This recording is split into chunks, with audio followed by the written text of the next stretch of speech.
aga et vaatame, mida siis oleme meie teinud sojaoaga läbi aastakümnete. Et algas sojaoa katsetamine esimese Eesti Vabariigi ajal, ammusel ajal juba. Prooviti siis Tartu Ülikooli taimebioloogia katsejaamas. 8 sorti oli katses, kahjuks on ajaloo hämarusse vajunud, mis need sordid olid. Aga saagikus oli selline enam-vähem tonn kuni 1,5 tonni hektarilt. Ka toorvalku saadi täiesti tänapäevaste nõuetele vastavalt kuni 42%. Ja viidi läbi siis mitmeid kasvatusviisi katseid, aga leiti ikka, et ta ei sobi meie tingimustesse, et kõik meil on ikka natukene liiga külm see kliima. Loomulikult võttis idee üles ka toonane Egeva sordikasvandus. Nemad tegid omal ajal siis erinevate sortidega, kasvatusviisidega, väetistega ja teisi agrotehnilisi katseid.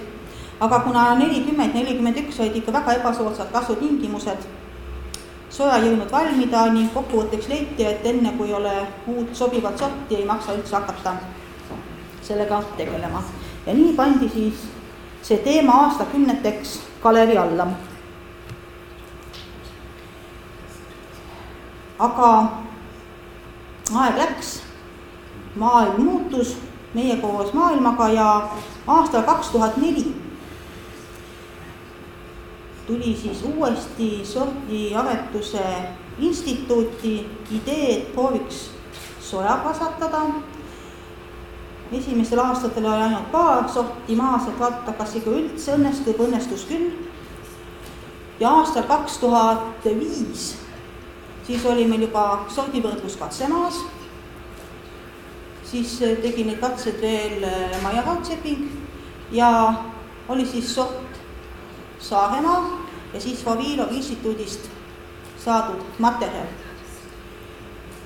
Et põhimõtteliselt tuli ju saak täiesti kena ja korralik, eriti suur rõõm oli muidugi Saaremaa üle, et 2,7 tonni hektarilt, aga teised sordid kõik said valmis ja see andis sellise tõuke, et ja tasub kasvatada, tasub proovida. 2006. aastal tuli taas mõned sordid juurde. Tegime taas proove, et kuidas tuleb, saagid olid veel paremad. Altal isegi 2,7 tonni, Saaremaa taas üle 2. Toorproteiinisisaldus taas väga hea, siin parimatel isegi kuni 46%. Toorõli oli ka täiesti arvestatav, et ja siis hakkas juba kusagil selline ühing nagu Eesti Sojaliit kõrvu kikitama, et midagi Eestis toimub, et tasub asjaga edasi tegeleda. Ja väga oluline on ka meie jaoks see, et 2007 siis inokuleerisime külviseemet esimest korda Rhizobium japonicum bakteriga ja sellest ajast saadik on meil üks põld, kus on see bakter olemas. Ta sättis ennast sinna paika ja seal ta elab ja nii kui me sinna jälle külvame, ta kohe nakatab seemne ja tulemused on väga head.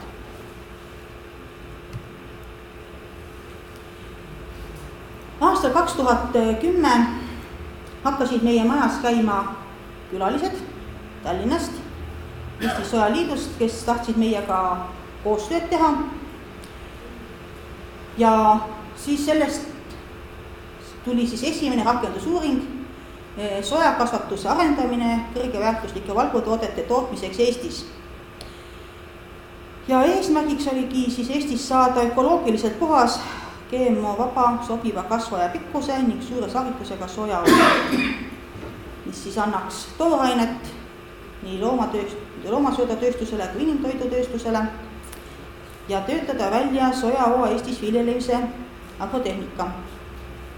Et see oli selline väga suur ja tõsine lükke hakata väga tõsiselt sojaga tegelema. Ja praegu on siis käsil juba teine projekt, et me peame tänama ka Eesti riiki ja valitsust ja ka PRIAt ja kõiki muid ametkondi, mis on leidnud, et soja ikkagi tasub uurimist ja on selleks projektidel alati rohelise tee andnud.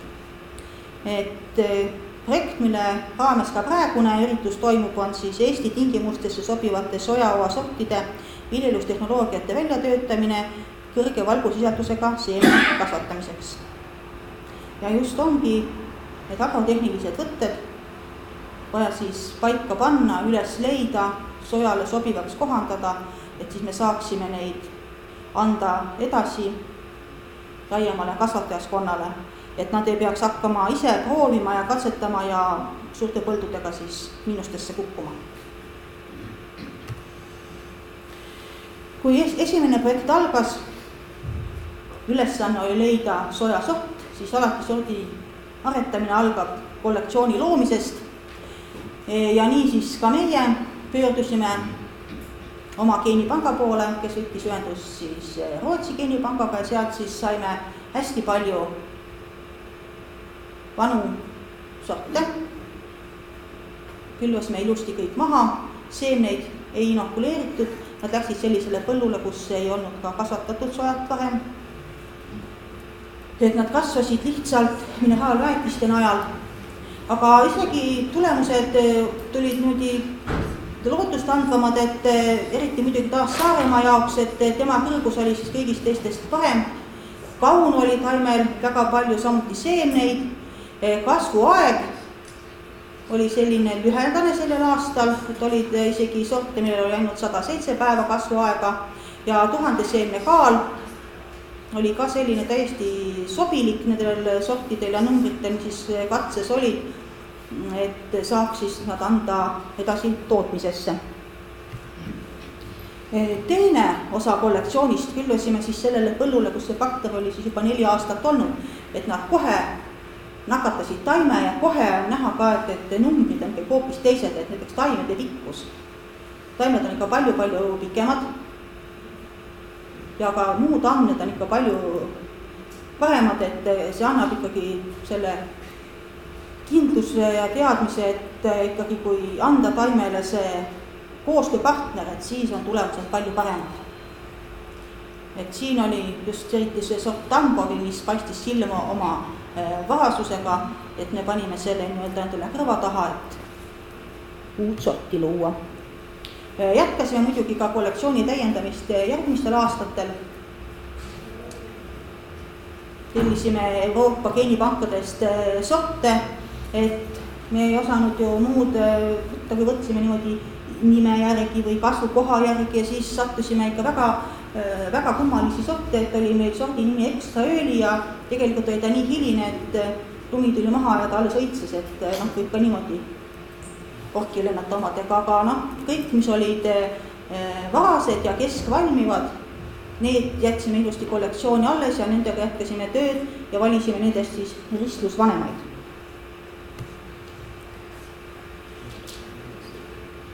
Taas üks väga hea katse oli, meiega võttis ühendust Kanada, kus on sojal kasvatamine väga laialt levinud ja siis oli meil selline 2-aastane leping ja nad saatsid meile siis 20 omapoolset sorti ja aretist. Me panime siis oma laulema juurde ja tegime sellise kena sortide võrdluskatse, kus siis tuli välja, et sortide kasvu kõrgus on keskmiselt 0,5 meetrit. Kaunu taimel on kas siis palju või väga vähe, taas laulame väga heas kirjas. Seemneid taimel oli taas siis 70-28, et see sõltub ka palju sellest, et palju seemneid kaunas on, kas 3 või 4 on ka kaunu või on ka sorte, kus valdavad ainult 1 seeme kaunas ja kaunu võib olla palju, aga seemneid tuleb hästi vähe. Kasvuaeg.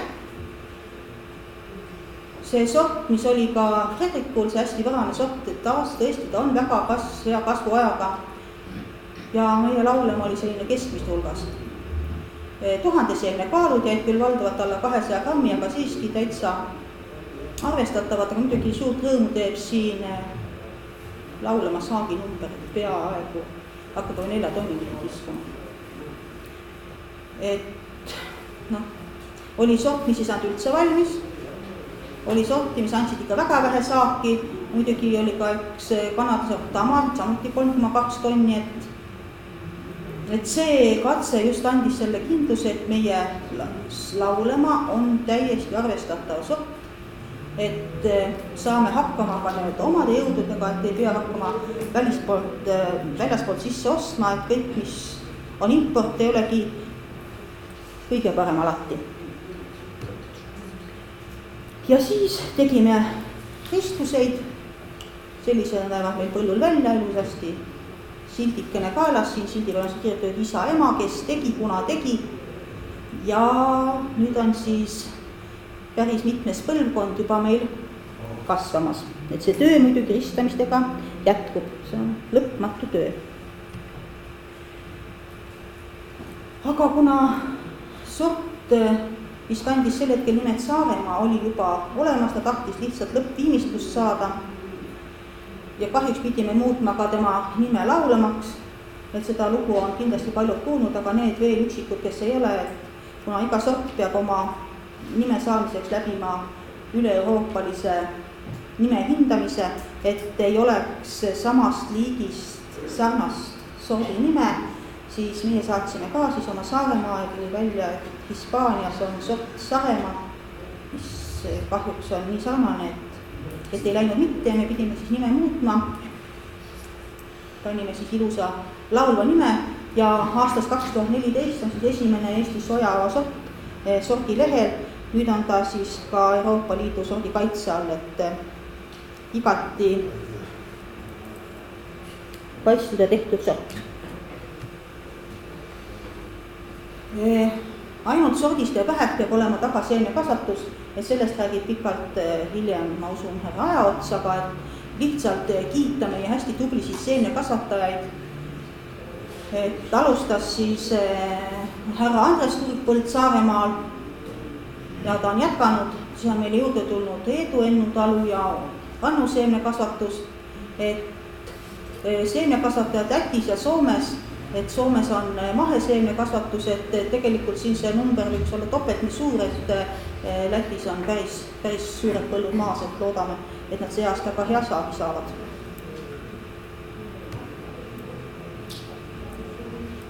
Et räägitud on täna Rhizobium japonicumist ja siin on pilt ilus poti katsest. Sort on laulama, muld on kõik täpselt üks, ainus vahe on siis, et siia potti lisati bakteripreparaati ja siia mitte. Ja siin on nüüd näha, et kui ei pane bakterit, on taimik lühem, ta on selline kollakam, kaunu on vähem ja kõik see on siis tingitud nendest pisikestest mügaratest, mis siis siia moodustuvad Rhizobium japonicumiga koostöös. Kui panna esimesel aastal põllule, siis ta nakatab loomulikult seda juurt, aga ta kõigepealt peab leidma endale koha selles mullas, et ta peab nii-öelda võitlema endale selle koha kätte, et ta on täiesti võõras. Ja siis esimesel aastal ei ole see tulemus nii hea. Tuleb, aga mitte nii ideaalne, aga kui ta on juba seal kohanenud, teisel aastal on ta täiesti olemas, et külm teda ära ei võta, ta täiesti talvitub seal, leiab endale seal selle vaheperemees, kas või kui vaja on, või jääb siis uinuvasse seisusse, et kui bakter on sinna mulda juba pandud, et siis, kui ükskord tuleb taas ringiga tagasi viljavaheldus, et siis on ta seal olemas ja et võib muidugi uuesti nakatada, aga samas, et ei pea, et ta on seal olemas ja hakkab kohe nagu tööle. Et siin on nüüd selline ilus näide, et mis siis saab, kui bakter on mullas juba olemas. Ja see on see põld, kus selleks aastaks 2013 oli ta siis juba 6 aastat mullas olemas olnud, et see vahe on siis peaaegu poole, isegi üle poole. Et värskelt inokuleeritud ta annab saagi tõusu, aga mitte nii suure, et ta veel lihtsalt ei jõua, et tal see enamus auru läheb kahjuks muudele tegemistele. Et kindlasti ma soovitan külviseemet inokuleerida ja osta värsket inokulanti. Praegu on parim see, mida müüb Bayer, on jõudnud minuni info kasvatajatelt, et Lätis toodetud kahjuks ei tööta. Et mul puuduvad kahjuks enda katseandmed, aga et naabrid pole ilusust taga rääkida, aga võib-olla ikkagi, et kui on, siis osta Bayeri ja ja nende toodet, seal on vähemalt elujuuline bakter, tema on ennast õigustanud ja näidanud ennast mullad hästi. Ja miks kasvatatakse soja ikka selleks, et proteiini saada? Kui bakter on mullas olemas, siis proteiini tõus on pisut üle 4%, mis on ikkagi väga oluline. Et see taas näitab, et hakkab siis valgu korjamine varem pihta ja tulevad paremad tulemused. Siin on põllu peal kohe näha, siit jookseb triip läbi.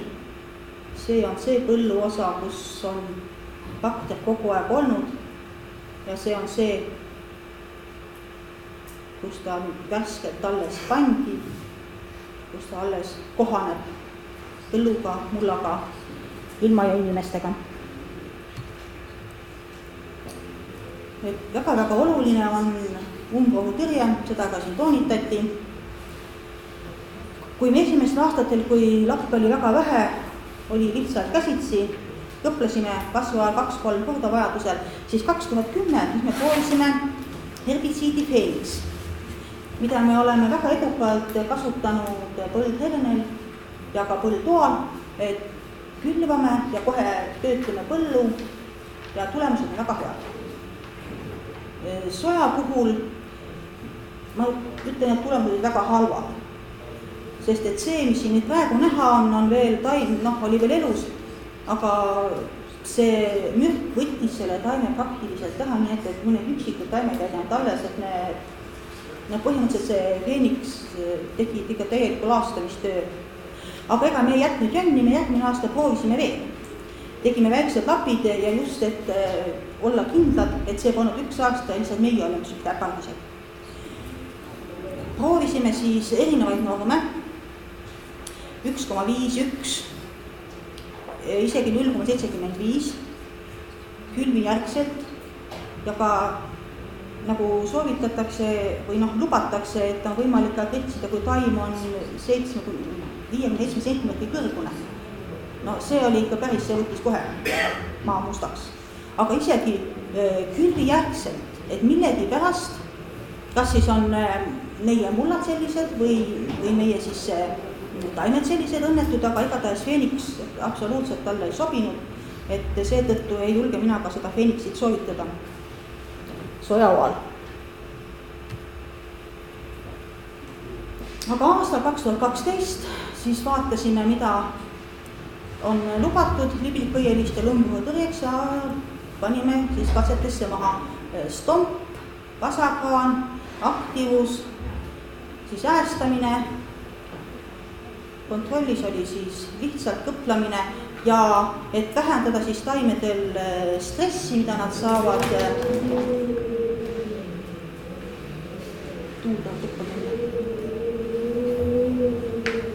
herbitsiidist, et lisasime siis ka ruuterit. Ja tulemused on üpriski palju tõotavad. Kui panna umbrohutõrjele lisaks ruuterit, mis on siis selline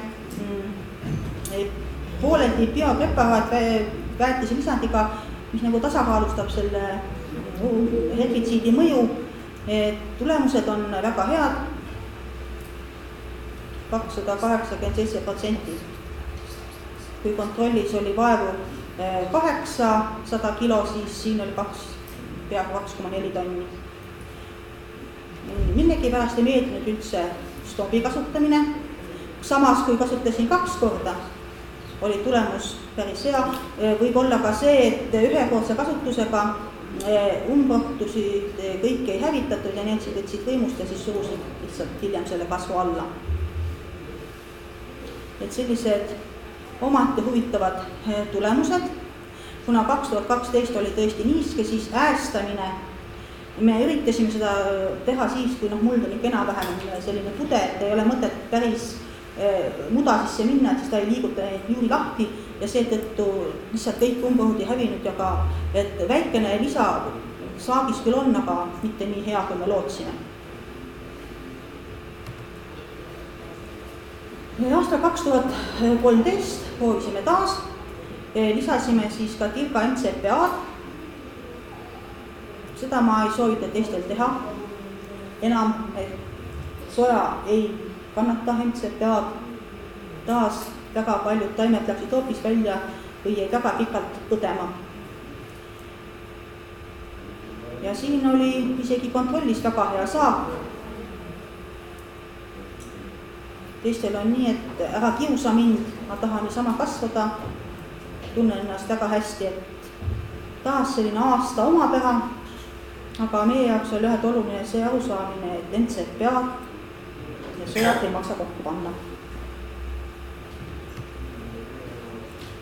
Samas herbitsiid pasargan, et väga ilusti võttis umbrohu teha ja sojataimed on väga ilusad. Käivas olemas projektis me oleme võtnud taas liblikõilistele lubatud herbitsiidide listist herbitsiidid ja oleme suunanud selle teraviku just nendele, mida saaks töödelda pärast külje. Ja väga hea tulemuse on andnud lingo, saaki üle 2 tonni.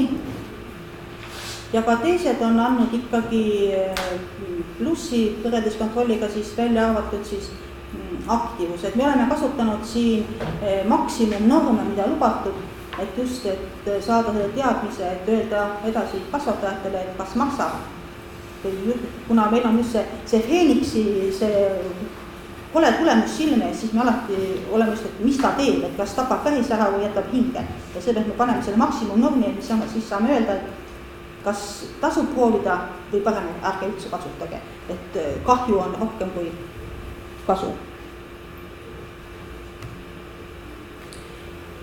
Aga selleks siis, et taim kasvaks ilus ja kõrge, tahab tema süüa saada ja selleks me tegime mõningaid väärtuskatseid. See oli meil juba varem selge, et kui me anname taimele lämmastikust, tema kasvuaeg kohe pikeneb. Mitte nüüd täpselt oli selline seos, et 1 kilogramm 1 päev, aga enam-vähem, kui statistikat teha, võib selline välja tulla. Ja seetõttu me jätsime need mineraalväärtused kõrvale. Lämmastikväärtusid me üldse kasutanud ja võtsime sellised pigem biopreparaadid, et vaadata, kuidas nemad siis aitavad kaasa taimele ja hiljem ka siis vaatame, kuidas siis kvaliteeti mõjutasid. Põhimõtteliselt kõik andsid saaki juurde. Muidugi saagid ei tulnud küll väga suured, 1,4 tonni keskmiselt hektarilt, aga siiski see näitas, et selliste üpriski väikeste vahenditega ja nad ei kulu ka väga palju, et annavad juurde, et kuna praegu on ikkagi soja meil Eestis nii uus, et põllu peale paned tegelikult muud kahjurit ja haigust me pole tema kohanud, kui ainult on herenöölane, mis on mõnel aastal tulnud lehti sööma. Et sellised lehtedele pritsitavad biopreparaadid aitavad tavaliselt ka haiguste vastu, et teevad seda taimu tugevamaks. Et see võib olla selline kahepoolne mõju, et kui soja rohkem levib ja on oht, et tulevad haigused peale, et võib ka nende vastu aidata.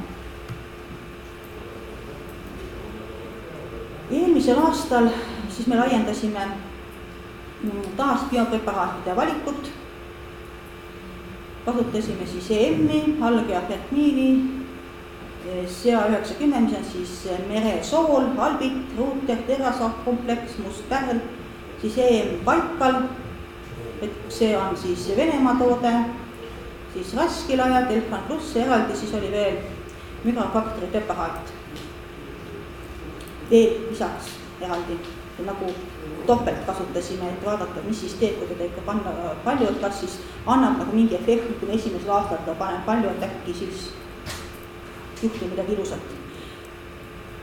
Ja tuli välja, et ainukene, kes siis mingi kasu tegi, oli siis terasakompleks, et andis 4% saagi tõusu. Et kõikide nendega, kas me siis töötasime neid külvieelselt või siis panime mulda, näiteks nagu must pärl kohe külvi ajal mulda. ja need kuupäevad on siis, kui me pealt töötlesime, näiteks Delfan Plus oli ainult pealt töötlemisega ja siis neid segusid siis ritsisime pealt vastavate normidega. Et see aasta on ka see katse maas, ta on ka veel praegu maas. Põhimõtteliselt oleks ta valmis kombainimiseks, aga lihtsalt ei ole ilma, et see aasta ei oska neid saake öelda, et eelmine aasta oli sellised ühtlusi kummalised tulemused, et nii palju ma julgen juba ja saan öelda, et millegi pärast Albit Sojale ei meeldi, et ka see aasta ta oli alguses saadik kohe kuidagi viletsam. Et miks see nii on, kas on mingisugune kemikaal seal sees või mingisugune bakteri koossus, mis talle ei meeldi, aga kahjuks nii see on, et see millegi pärast ei sobi Sojale. Aga need kõige lihtsamad asjad, mida me saame ise teha ja on näiteks külvi sügavus. Ja eelmisel aastal tulid väga head suured vahed välja, et kui ikka seeme väga sügavale ära uputada, siis enamus elujõudu läheb ta selleks, et sealt välja tungida. Kõige sobilikum oli eelmine aastal 3 sentimeetrit sügavust, et see vahe on jälle taas täpselt 2-kordne. Et siit siis nagu veendumus, et väga sügavale ei maksa sojaseemet panna.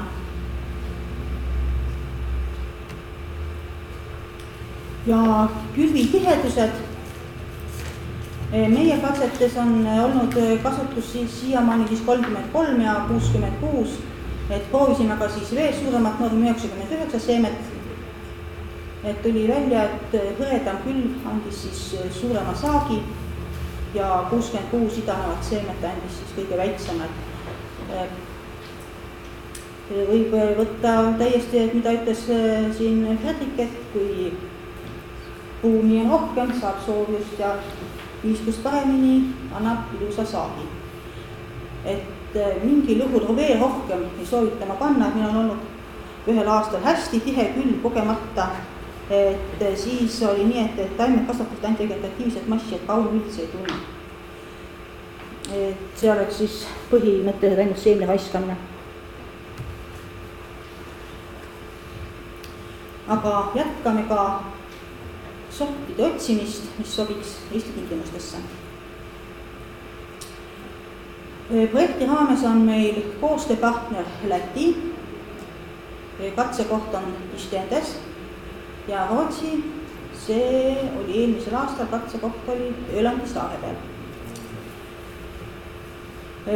Sordid, meie Laulamaa, Ukrainast Annuska, venelaste Kasatka, üks Hiina Avetis ja need peaksid olema Poola omad, aga ma pole ka kindel päris, sest et otsides neid päritoluriike võib sinna arvuti ja neti sügavustes ära eksides, et üks annab ühte ja teine annab teist, et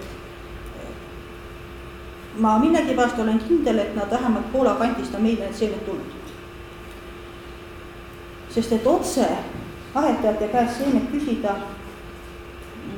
see on üks selline, millegipärast katsetusse nad ei taha anda, sest ikkagi oleme konkurendid. Aga kasvuajad olid eelmisel aastal sellised pisut pikemad, aga ütleme 31, 33, 22. Rootsalt teevad siin pisut sorti.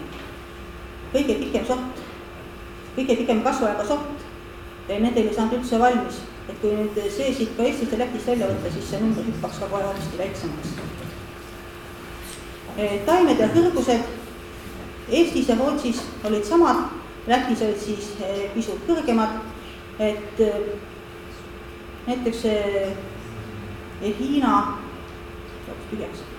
number andis siis päris kõrge taimiku, samas ka Laulamaa ei ole just kõige lühemate killasted siin Rootsis kuni 70, aga saagi numbrid on muidugi sellised üpreski rõõmustavad, et kuigi Lätis ei ole just Laulamaa kõige esimene, aga ta on selline esimeste hulgas, aga Eestis ja Rootsis oli siis Laulamaa saagi tasemelt esimene ja Rootsi saak on isegi väga ilus, et peaaegu 2,6 tonni. et see annab taas sellise kindluse ja lootuse, et meie sort tasub kasvatamist ja tasub ka siis teistele välja müüa seda seemet, et ka nemad saavad head saaki. Aga see on selline eraprojekt, et Kesk-Põhja-Soome kannust natukene maad veel ja siis ütleme, kui keegi kujutab ette, kus on Vaasa linn seal kannikult natukene veel ülesse poole, jupikene on veel maad, siis tuleb juba jõuluvana vastu. Et seal on üks tuttav põllumees, kes alustas tallirüpsi kasvatamisega ja kui ta kuulis sojast, siis ta mitu aastat ikka käis peale, et anna mulle natukene proovida. Ma küll hoiatasin, et ega see valmis ei saa niikuinii. Aga hea küll, kui sa tahad, võta siis see peo täis. Pani siis selle rõõmsasti maha ja siis saatis mulle väga õigel ajal siis selle pildi ja meili juurde, et tema siis sellel aastal külvas alles 4. juunil, kuna seal oli ka väga külm, et kui soja tahab kasvamiseks saada vähemalt 1200 kraadi efektiivseid temperatuuri, siis nendel oli see terve suve peale pisut alla 900. Kiitis meie ideed, et panna katteloori alla, tänu sellele ikka idanes, et siin eespool on siis see jutt, kus oli ilma, et üks idanus oli ikka tunduvalt väiksem, aga ütles ka, et 9. septembril tuli esimene öökülm, mis siis nii tugevasti näbistas, et ta ei looda, et need taimed ikka valmis saavad. Aga et ta on väga rahul, et ta on nüüd proovinud, et nii-öelda laulama kõige põhjapoolsem punkt, just siis seni kasvanud on. Võib-olla mõni entusiast veel proovib, kuigi ma ükskord kunagi mingeid suuri põlde sinna päris Põhjamaale tuleb, et selline väga hea näide, et kui väga tahta, võib-olla kui oleks siia ehitada mingi tunneli peale, siis saaks selle valmis ka, aga et selline minu arust selline väga tore, et inimene tunneb huvi ja tahab kangesti. Aga ma soovin ka teile edaspidist huvi ja tahtmist. Aitäh!